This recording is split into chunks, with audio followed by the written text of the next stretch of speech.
Et comme vous le voyez, on débutera par une minute de silence en la mémoire et en l'honneur des personnes, des jeunes enfants et de leurs accompagnateurs qui sont décédés durant la semaine en Suisse.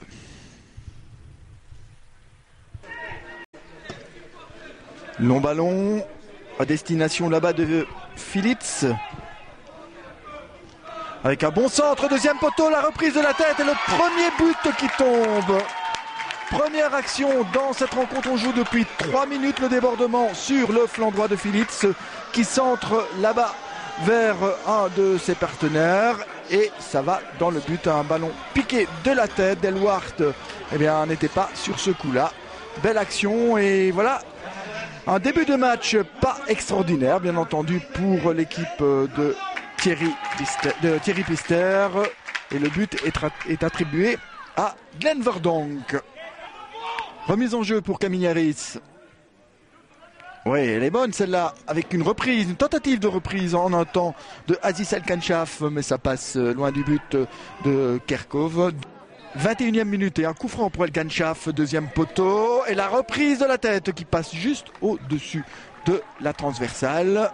Pas mal joué là, c'est un ballon qui tombait un peu comme ça en cloche, et c'est un défenseur qui avait quitté l'arrière-garde louviéroise, je crois que c'est NDI. À l'anglaise, on l'a joué.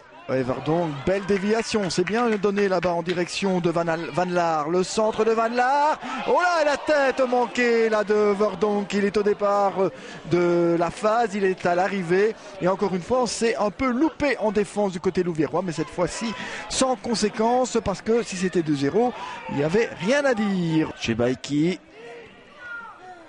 Avec Cavallo qui tente le tir, c'est bon et c'est but.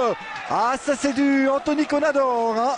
Il est capable de faire ce genre d'exploit, il vient de le prouver ici.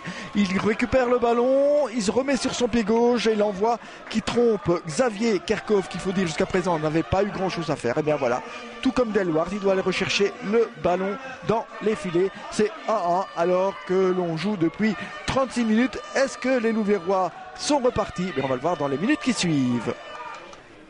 C'est El-Kanchaf qui va se charger de donner ce coup franc. Là-bas, le long de la ligne, on approche du quart d'heure. La reprise de la tête et ça passe à côté. Ah, c'était Montero là qui avait piqué au premier poteau et qui a pu reprendre cette balle, mais malheureusement, il n'a pu la redresser suffisamment pour inquiéter Kerkov. Ben voilà, une première occasion dans cette deuxième mi-temps et elle est en faveur de l'équipe louviéroise. C'est peut-être un signe. Oui, chez Baiki en profondeur, c'est bien donné là-bas. Et le centre, intervention de Kerkov et le dégagement devant Montero. La petite déviation, elle n'est pas mauvaise là de Sommet. Avec Cavallo qui va chercher là-bas Camignaris, dont le centre va arriver vers Sommet. Une possibilité pour El-Kanchaf. El-Kanchaf qui tire, le ballon était touché par un défenseur. Ce sera donc un corner, un ballon qui filait vers le but de Kerkov. Et bien enfin, la Louvière passe la surmultipliée. Mauvais dégagement, le ballon est contré, ça va sortir ça ou pas? Non, récupéré là-bas par un Louviérois, centre au deuxième poteau, ça pourrait être intéressant et ça va rentrer dans le but avec cette remise vers le numéro 19, Ibrahim Sommet qui marque ici son 13e but et qui permet à la Louvière de prendre l'avantage dans cette rencontre après 20 minutes alors qu'il y a le capitaine de l'équipe de Coxide qui vient à Rouspéto près de l'arbitre. Est-ce qu'il y avait, le ballon était-il sorti ou pas? En tout cas, le but est accordé et voilà la Louvière, l'Union, la Louvière centre qui mène un but à 2 ici à la côte.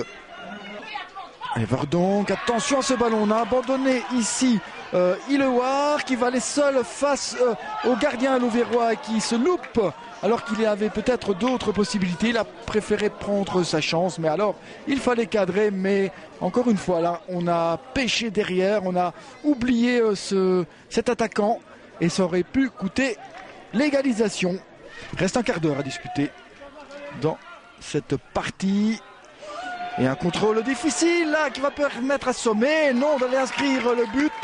Ah, belle sortie du gardien Xavier Kerkov qui a pris le ballon et le joueur. Il n'y avait pas de faute en tout cas.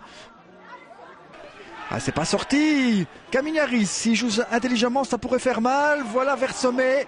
Eh bien non, ça sort une nouvelle fois en coup de pied de but. Un ballon récupéré par l'entrejeu de Coxide. On ouvre là vers la droite, c'est bien donné. Il faut l'intervention du gardien en 2 temps, ça va sortir ça. Ouh là, c'était chaud dans le rectangle louviérois. Je vous le disais il y a quelques secondes, il ne faudra pas gâcher trop d'occasions parce qu'on pourrait le payer cher. On vient de le voir ici, il s'en est fallu de peu. Sans Delwart, eh bien, c'était l'égalisation. La Louvière qui continue à mettre la pression avec Napka qui déborde. Le centre rat de terre. À l'assommé, je ne sais pas ce qu'il a raté parce qu'il n'y avait plus qu'à pousser ce ballon dans le but de Kerkhove. Eh bien, il s'est emmêlé les pinceaux, vous le voyez. Dommage, mais encore une fois, c'est une opportunité manquée pour les Louviérois. Allez, on est dans l'autre camp déjà. Accélération louviéroise pour amener peut-être ce but qui soulagerait tout le monde. Le voilà peut-être. Eh oui, calmement. C'est dans le petit côté du filet de Kerkhove.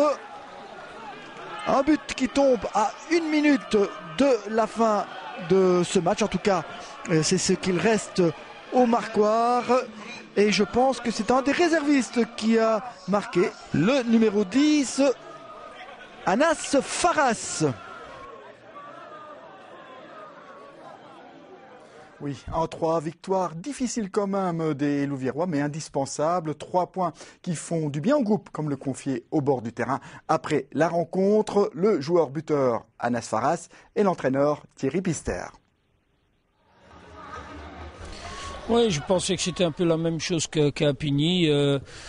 Après 2 ou 3 minutes, on n'est pas réveillé. Je sais que le terrain, mais ce ne sont pas des excuses. Si on n'est pas concentré, on peut perdre des matchs facilement. Eux, 1-0, et eux pouvaient faire leur jeu d'habituel sur le contre, être très dangereux. Franchement, c'est une super équipe. Ils ont une bonne équipe, ils jouaient bien au ballon. Après, ils avaient l'habitude de jouer ici. Nous, on joue toujours au Tivoli et c'est de l'herbe. Mais c'est vrai qu'on a eu un début de match très difficile, on a mangé un but. Mais après, mentalement, on a été très fort. On a réussi à revenir à 1, 2-1 et marquer un 3e. Et ça fait super plaisir. C'est la victoire de la sérénité pour ramener la sérénité dans le groupe qui est un peu déstabilisé par les dernières déclarations qu'il y a eu durant ces dernières semaines. Bah, si tu joues le top, si c'est D1, D2, D3, il faut un peu de tension de tous les côtés. Et bon, entre tension et tension, il y a beaucoup de différences naturellement. Mais la sérénité, je pense que je suis très fier de ce groupe-là. J'ai un très bon groupe. Est-ce qu'on continue en espérant toujours aller chercher le titre ou alors on prépare le tour final? Au niveau du groupe joueur, quel est le choix que l'on préférerait? Non, nous, on va continuer. Virton, ils sont pas très loin de nous. On va pas lâcher. On sait qu'on a le tour final à jouer, mais on va pas lâcher dès maintenant. Il reste 6 matchs, on va pas tout lâcher. On va aller jusqu'au bout. Et si on va essayer d'aller gagner les 6 matchs. Même si on sait que Moucron, ça va être dur de les rattraper, qu'ils sont à 7 points, mais on va rien lâcher. Moi, je suis quelqu'un de très optimiste. J'ai énormément de confiance dans ce groupe-là. Et un jour, ça va changer la chance de Moucron, c'est sûr et certain. Ils ont une bonne équipe. Ils méritent d'être en tête, mais pas avec autant de points d'avance. Et je suis sûr et certain, s'ils ne gagnent pas ce soir, ils vont avoir du mal.